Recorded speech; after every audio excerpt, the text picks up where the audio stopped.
In this video, I'm going to show you how to assign letter grades to scores in Microsoft Excel.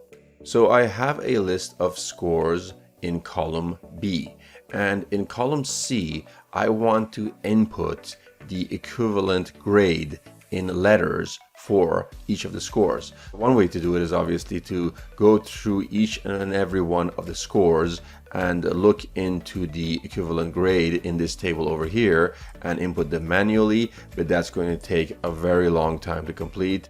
And there's an automated method for doing this very quickly, and I'm going to teach you how.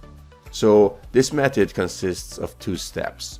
In the first step, we need to enter a helper column in between the score and the grade over here. So I'm going to insert a new column. Here we have the scores and we have the ranges. We also have the equivalent grades. So in this helper column, we're going to input the number, which is the lower range of each category. For example, here we have 0 to 50 score, which is an F. We'll put 0.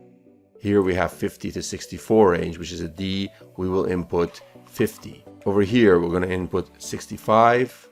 Similarly here, we'll input 80 and finally 90. So what we did in this helper column is we inputted the lower number in each range for each of these score ranges. So that was the first step. The second step is to use a simple 3-argument VLOOKUP in order to look up the score from this table using our helper column. So here's how that VLOOKUP goes, and I'm going to input it in column C. So I'm going to go =, VLOOKUP, open parentheses, then I'm going to input cell B2, comma, then we'll input our table array, which is going to be this range over here. So it's going to be our helper column, and then the second column is going to be the grades. And I'm going to apply a reference lock to that by clicking on F4 on my keyboard.